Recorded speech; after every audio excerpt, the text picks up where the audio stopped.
Hello viewer, welcome back to the Pragati classes. मेरा नाम है विकास और हम लोग बात करेंगे क्या, डिमांड एंड सप्लाई। क्या देखिए, डिमांड एंड सप्लाई के बारे में सबसे इम्पॉर्टेंट क्या दो तीन बातें हैं कि एक ह्यूमैनिटीज का नेचर है कि डिमांड तो होगा, ठीक है, डिमांड तो होगा और डिमांड होगा तो सप्लाई भी होगा।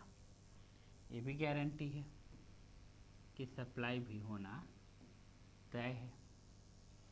अब डिमांड सप्लाई का आपस में इतना रिलेशन है, इतना इन लोगों का रिलेशन यानी इक्विलिब्रियम कंडीशन है कि जितने भी थ्योरी हैं, आप अल्टीमेटली इकोनॉमिक्स में इसी थ्योरी की लड़ाई होती रहती है, इन्हीं दो चीज़ का।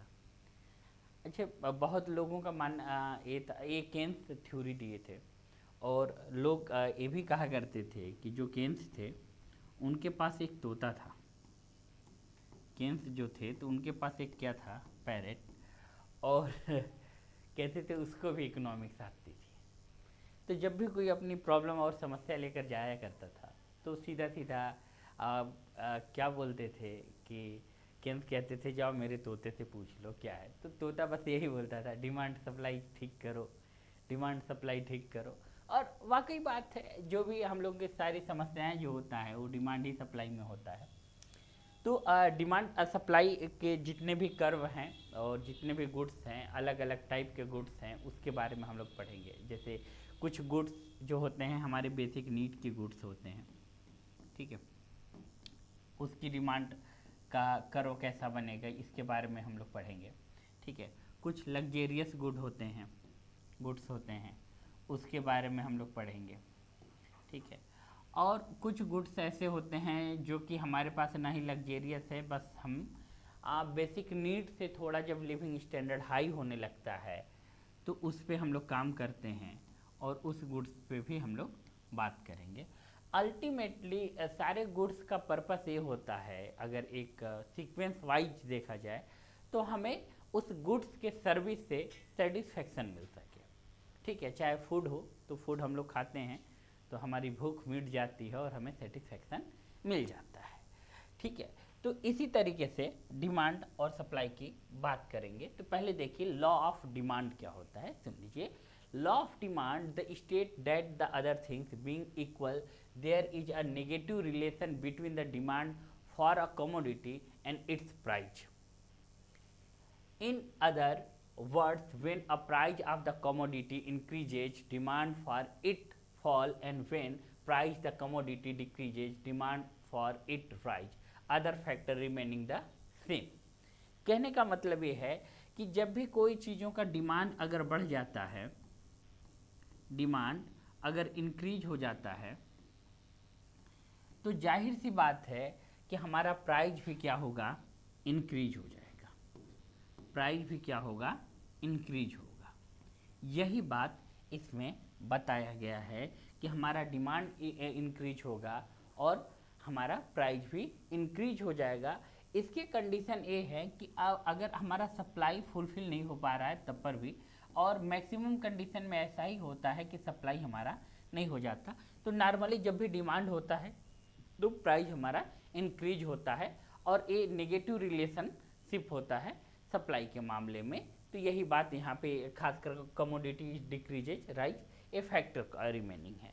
अब आइए देखिए, नेक्स्ट हम लोगों का है कि production refer to the production of the goods service industry that can be satisfy human. अब जितने भी हम लोग डिमांड करते हैं तो हमारे डिमांड के अकॉर्डिंग इंडस्ट्री जो होते हैं, और कभी कभी ऐसा नहीं है, बहुत सारी चीज़ें ऐसी हैं डिमांड पे हम बात कर लें, बहुत सारे चीज़ें ऐसी जो हमारी डिमांड भी नहीं होती और हमें ये एहसास दिलाया जाता है कि ये आपकी डिमांड है, ठीक है। हमें ये एहसास दिलाया जाता है कि ये आपकी डिमांड है। हम एग्जांपल देकर बात करते हैं। जैसे अगर आप स्प्रे लेंगे तो स्प्रे क्या होगा कि वो हमारी डिमांड नहीं थी मगर मार्केट में लाया गया और इस तरीके से लग्जेरियस टाइप से शो ऑफ में पेश किया गया कि हम उसको करने लगे कि नहीं नहीं ये हमारी डिमांड बनती गई, ठीक है। ऐसे ही बहुत सारे जो गुड्स होते हैं जो हमारे डिमांड होते भी नहीं और हम सोसाइटी को देखकर उसको डिमांड बना रहे होते हैं, ठीक है। और इसमें डिफरेंस कर लेना इतना भी आसान नहीं होता, क्योंकि हर एक लेवल पे हर एक का डिमांड होता है। तो अल्टीमेटली जितने भी डिमांड होंगे उस पर हम लोग को क्या मिलना चाहिए, सेटिस्फेक्शन मिलना चाहिए, हम क्या हों, सेटिस्फाई हों। ये बहुत इम्पॉर्टेंट है हमारे ज़रूरत के अकॉर्डिंग। तो उसी हिसाब से इंडस्ट्री और जितने भी गुड्स होते हैं वो सब क्या करते हैं, हमें सर्विस देते हैं। हमें गुड्स मिलता है और फिर क्या मिलता है, या फिर सर्विस मिलती है। तो उसी के अकॉर्डिंग हम लोग बात कर रहे होते हैं, ठीक है। आइए नेक्स्ट देखिए, यहाँ पे हम लोगों का है net profit of the amount earning for the business revenue after the deducting the cost of the operating expenses from the goods sold in a given period।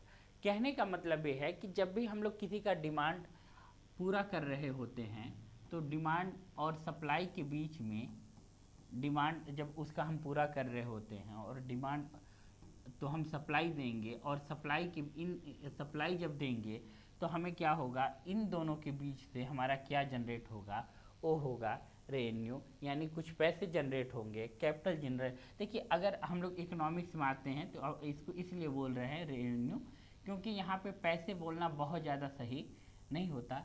यही रेवेन्यू क्या हो रहा होता है, जनरेट हो रहा होता है। तो यही डिमांड और सप्लाई के बारे में बात करते हैं कि डिमांड और सप्लाई के बीच में जो है रेवेन्यू जनरेट हुआ करता है। जैसे for carpenter uses wood, foam, cloth, spring, electricity etcetera make the sofa set, all the called of the intermediatory good है कि देखिए हम उस गुड्स को यूज करते हैं, हम उस गुड्स को यूज करते हैं और इसके बाद क्या होता है कि उसके थ्रू सर्विस लेते हैं, ठीक है। तो वो जो गुड्स है वो हमारा इंटरमीडिएटरी गुड्स कहलाता है। जैसे हम वुड का हेल्प से टेबल, चेयर, कुर्सी जो भी बनाते हैं, कुर्सी, अपने यूज लायक सामान बनाते हैं, तो वो इंटरमीडिएटरी गुड्स कहलाता है। ये इसका कहने का मीनिंग है। अब देखिए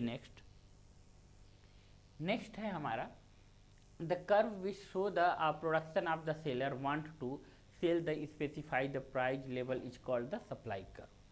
अब सप्लाई कर्व का कहने का मतलब जब भी हमारा डिमांड इस तरीके से बन रहा होगा, बात समझिएगा, ठीक है। अब यहाँ पे क्या है कि हम लोगों का जब डिमांड और सप्लाई का जो कर्व बनता है इस तरीके से बनता है। ऐसा इसलिए बनता है कि जब भी डिमांड हमारा बहुत ज़्यादा होगा, किसी भी इकोनॉमिक में डिमांड क्या है कि बहुत अधिक है, डिमांड अधिक है, तो आपका जो प्राइस होगा वो बहुत तेज़ी से इंक्रीज होगा। आपका जो प्राइस है वो बहुत तेज़ी से क्या होगा, इंक्रीज होगा। और प्राइस इंक्रीज होने के बाद आपका क्या होगा, सप्लाई इंक्रीज कर पाए तो ठीक है, नहीं तो जाहिर सी बात है प्राइस और इंक्रीज होगा, ठीक है। प्राइस इंक्रीज होगा और सप्लाई भी इंक्रीज होगा, और सप्लाई इंक्रीज होने के बाद इन इंटरमीडिएटरी गुड्स के बीच में हम लोगों को क्या जनरेट मिलता हुआ, रेवेन्यू जनरेट होगा। यहाँ पे ये बात याद रखिएगा, ठीक है। तो यहाँ पे यही इस कर्व के मीडियम से हम लोग बता रहे हैं कि हमारा क्या हो, so the production of the seller want to the sell at the specify the price level is called the supply curve. Next आइए, नेक्स्ट देखिए, हम लोग बात फिर कर रहे हैं कि where there is a no change in the demand even this a significant change in the price of the commodity there is the very small change in elasticity demand. Elasticity demand पहले समझ लीजिए कि elasticity demand क्या होता है। देखिए जो demand में फ्लक्चुएट होता है, जो डिमांड में फ्लक्चुएट होता है, कहने का मतलब सीधा सीधा हम आपको बताते हैं। जैसे देखिए अभी क्या है, कुछ टाइम बाद क्या है कि आपका आ जाएगा क्या, रेन डे, ठीक है, यानी बरसात के दिन आ जाएंगे, और बरसात के दिन में अम्ब्रेला का डिमांड क्या होगा, बढ़ जाएगा, ठीक है। उस समय इसका प्राइस क्या होगा, राइज हो जाएगा, ठीक है। मगर जब ठंडी आ जाएगा तो उतनी रिक्वायरमेंट नहीं होती है, तो ये नॉर्मल फ्लैट हो जाएगा, ठीक है। जो इसका प्राइस रहता था लगभग उतना ही रहेगा। तो इसी को बोलते हैं एलास्टिसिटी डिमांड। मतलब कुछ टाइम के लिए तो इंक्रीज होगा, उसका प्राइस इंक्रीज होगा, फिर वो अपने ही लेवल पे आ जाएगा। तो इस तरीके की डिमांड को इस तरीके की डिमांड को इलास्टिसिटी डिमांड हम लोग कहते हैं। नेक्स्ट देखिए, नेक्स्ट है हम लोगों का relationship between the quantity demand and income of the consumption determine the angles law. देखिए एंगल्स ने ये कहा कि सबसे पहले ना कि हमारा डिमांड किस पे डिपेंड करता है। ये डिपेंड किस पे करता है, जब आपका इनकम अधिक होगा, इनकम अधिक होगा, ठीक है, तो आपकी डिमांड भी उसी के अकॉर्डिंग होंगे, आप डिमांड भी अधिक करेंगे, ठीक है, आप डिमांड भी अधिक करेंगे। अगर इनकम आपके पास नहीं होगा, यानी इनका डिमांड भी अधिक करेंगे, तो कंजम्पशन भी जाहिर सी बात है कि अधिक होगा। अब देखिए हम 2-3 एग्जाम्पल देकर आपको कंज्यूम भी आप ठीक ठाक करेंगे, हम समझाते हैं। जैसे फॉर एग्जाम्पल आपकी कैपेबिलिटी अभी क्या है कि एक कार लेने की नहीं है, तो आप क्या करते हैं, आराम से किसी प्लेस पे जाना हो तो क्या करेंगे, एक बाइक को उठाएंगे और वहाँ से चल देंगे और वो डिस्टेंस ट्रेवल करके चले आएंगे, ठीक है। इससे क्या हुआ कि आप क्या किए कि लगभग वो ट्रेवल आपका सपोज कर लीजिए कि 100 रुपये का पड़ा, ठीक है। अब ऐसा सपोज करिए कि आपके पास बाइक भी नहीं था, आप क्या किए, कोई जो पब्लिक ट्रांसपोर्ट है उसको यूज किए और गए और यूज किए, तो वहाँ पे आपका 50 रुपये लगा, ठीक है।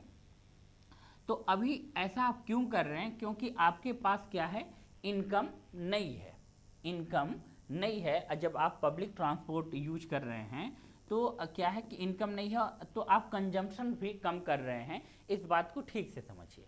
और डिमांड है, मगर जाहिर सी बात है जब इनकम हमारे पास नहीं होगा तो हम डिमांड कर भी दें तो हमारा फुलफिल तो होगा नहीं, तो कंजम्पशन नहीं करेंगे। मगर यही चीज़ क्या है कि आफ्टर कुछ टाइम बाद क्या किए कि आप कार ले लिए और उतना ही ट्रेवल किए कार से, तो आप जब कार से ट्रेवल कर रहे होते हैं तो वो जो कॉस्ट आपका 100 रुपये था वो मिनिमम आपका 500 के आसपास पहुंच जाएगा।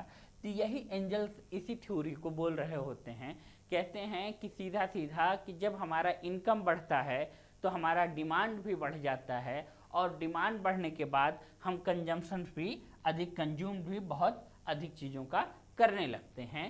ये सीधा सीधा एक दूसरे से रिलेशन रखता है, ये इनकी बात थी। अब देखिए opportunity cost, the one goods amount of the goods have be given in order to the produce in first good. अब देखिए अपॉर्चुनिटी कॉस्ट पहले क्या होता है ये समझिए।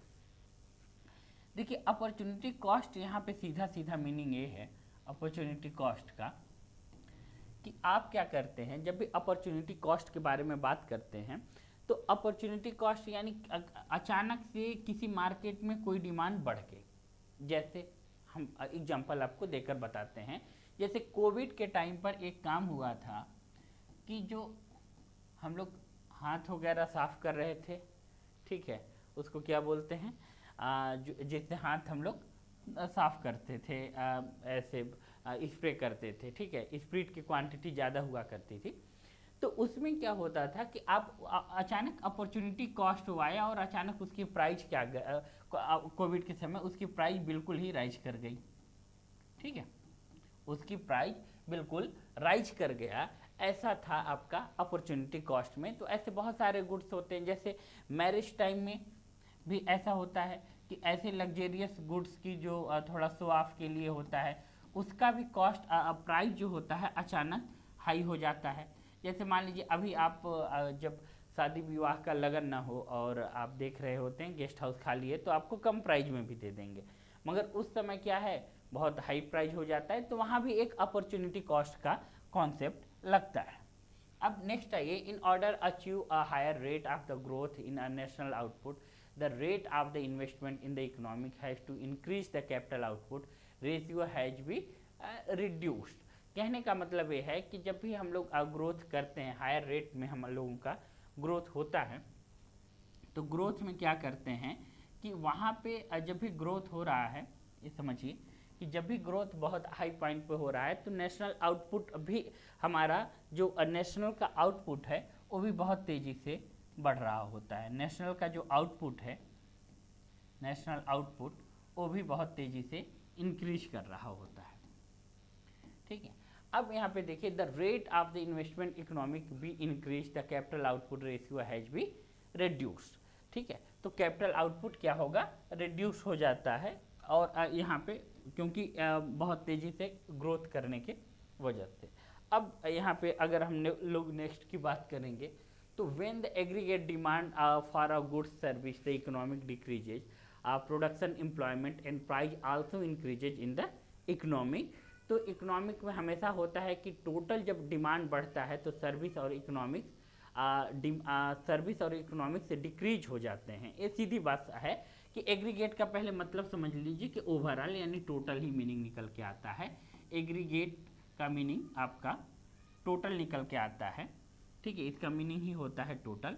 तो इसमें एक बात टोटल का सीधा सीधा समझिए कि जब भी एग्रीगेट डिमांड बहुत तेज़ी से बढ़ेगा तो इकोनॉमिक में एक चीज़ होगा, गुड्स का अभी और एक गुड्स की कमी हो जाएगी, गुड्स की क्वांटिटी में कमी हो जाएगी, क्वांटिटी में कमी हो जाएगी। ठीक है, और यहाँ पे सर्विस भी कम लोगों को मिल पाएगा, सर्विस भी कम लोगों को मिल पाएगा। ठीक है, और प्राइस बहुत तेज़ी से राइज करेगा। डिमांड यहाँ पे इंक्रीज हो रहा है, डिमांड क्या हो रहा है, इंक्रीज हो रहा है, तो प्राइस भी क्या करेगा, राइज कर जाएगा बहुत तेज़ी से। ये बात याद रखिएगा। तो ऐसा है employment and price also increase in the economic. अब देखिए नेक्स्ट है हम लोग का production possibility curve is the transformation curve. अब देखिए प्रोडक्शन पॉसिबिलिटी कर्व के बारे में सीधा पहले ट्रांसफॉर्मेशन कर्व समझिए। जैसे एक सिंपल सा रिलेशन होता है कि अगर आपका टी का प्राइस बहुत तेज़ी से इंक्रीज कर गया, टी का प्राइस क्या हुआ, बहुत तेज़ी से इंक्रीज कर गया, तो ये जान लीजिएगा कि डिमांड कॉफ़ी की, हालांकि हम उल्टा एग्जांपल ले लिए, तो कॉफ़ी की अगर प्राइस ठीक है, उसी लेवल पे है, तो इसकी डिमांड बढ़ जाएगी। एक अल्टरनेटिव शिफ्ट के इसकी डिमांड क्या हो जाएगी, इंक्रीज होएगी।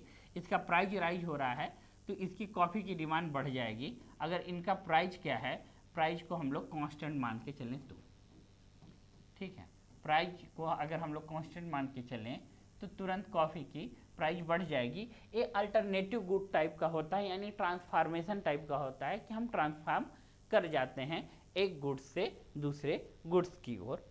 फिर जब नेक्स्ट बात करते हैं तो इन्फेरियर गुड्स क्या होता है, सुन लीजिए। A goods for which the demand decreases with the increase in the income of the consumer is called an inferior goods. और normal goods a goods which the demand increase. Inferior goods, थोड़ा inferior goods explain कर दें। Inferior goods क्या है इसको देखिए। जो inferior goods होता है इसमें क्या होता है, ऐसे गुड्स को कहते हैं जिनका डिमांड डिक्रीज हो जाता है और increase the income of the consumer is called inferior. अब देखिए डिमांड इनका डिक्रीज हो जाता है, मगर इसका डिमांड वही लोग करते हैं जिनका इनकम बहुत हाई होता है। इनका डिमांड वही लोग करते हैं जिनका इनकम क्या होता है, बहुत हाई होता है। ठीक है, डिमांड एक लो लेवल का रहेगा। फॉर एग्जांपल आप ले सकते हैं एप्पल की मोबाइल। एप्पल का मोबाइल क्या है कि उसका तो है लोगों को डिमांड है, डिमांड डिक्रीज कर रहा है, मगर जब इंक्रीज कर जाता है तो फिर उसी को लेते हैं। Normal goods a goods which the demand increase the increases in the income are the consumer. Giffen goods inferior consumption increases the price increase. Giffen goods क्या बोलते हैं, जिनका कंजम्पशन से, जैसे फॉर एग्जांपल अभी हम टोमेटो का एग्जांपल ले लेते हैं। टोमेटो का एग्जांपल में क्या होगा कि इसका कंजम्पशन बहुत तेज़ी से हाई हो रहा है। अब कंजम्पशन हाई हो रहा है, उस हिसाब से प्रोडक्शन तो हो नहीं रहा मार्केट में, और प्रोडक्शन नहीं होने की वजह से होगा क्या कि प्राइस बहुत तेज़ी से राइज कर जाएगी। प्राइस क्या होगा आपका, राइज कर जाएगा, तो ये आपका प्राइस राइज कर गया। ठीक है, तो यही बात इसमें गिफन, उसको हम लोग गिफन गुड्स में कह सकते हैं कि inferior goods whose consumption increase as the price increases they not follow the law of demand the was coined by the sockets economics. R Giffen ने इनको दिया था कि अचानक क्या होगा कि कंजम्पशन इसी तरीके से इंक्रीज कर जाएगा, प्राइस भी इंक्रीज करेगा और लॉ ऑफ डिमांड को फॉलो नहीं करेगा। इसीलिए हम टोमेटो का आपको एग्जाम्पल लेकर बताएं। ठीक है, a firm pay outside their goods and service called the explicit costs। कहने का मतलब ये है कि जब भी कोई फर्म वगैरह होता है तो उस फर्म में क्या करते हैं हम लोग कि एक एक्सप्लिट करते हैं। एक्सप्लिट करने का कहने का मतलब ये होता है कि आप उसको बिल्कुल ही ब्रेक कर करके देख रहे होते हैं। ठीक है, क्या करके देख रहे होते हैं? ब्रेक करके देख रहे होते हैं, ब्रेक करके देख रहे होते हैं कि हमारा ट्रांसपोर्ट में कितना खर्च हुआ। ठीक है, हमारा ट्रांसपोर्ट में कितना खर्च हुआ और बाकी सब में कितना खर्च हुआ, फर्म में कितना हुआ, वर्कर में कितना हुआ, यही हमारा होता है। ठीक है, अब नेक्स्ट देख लेते हैं हम लोग। नेक्स्ट क्या है हम लोगों का? The demand of necessary like the price elasticity demand luxurious good likely be a price elasticity. अब लग्जेरियस गुड, देखिए लग्जेरियस गुड में सीधा सीधा एक बात होता क्या है कि यहाँ पे बात समझिएगा लग्जेरियस गुड के लिए सीधा सीधा कि होता क्या है कि जब जहाँ पे हाई इनकम वाले लोग हैं, हाई इनकम वाले लोग हैं, पर्सन का इनकम हाई है, तो वहाँ पे उसकी डिमांड हाई रहेगी, डिमांड हाई रहेगी। इनकम हाई है तो डिमांड भी आपका हाई रहेगा और प्राइस भी हाई रहेगा। ठीक है, मगर उस एरिया को अगर हम लोग छोड़ दें जहाँ हाई इनकम का पर्सन नहीं है तो जाहिर सी बात है लग्जेरियस गुड का जो डिमांड होता है वो गिर जाता है। ठीक है, तो डिमांड एंड सप्लाई का कुछ बातें, कुछ डिफिनीसन अभी आपसे बात करें हैं हम। अच्छा खासा डिफिनीसन लेके फिर मिलेंगे हम लोग अगले चैप्टर में और इस क्वेश्चन के कुछ क्वेश्चन भी प्रैक्टिस कर, इस चैप्टर के कुछ क्वेश्चन भी प्रैक्टिस करेंगे। Thank you.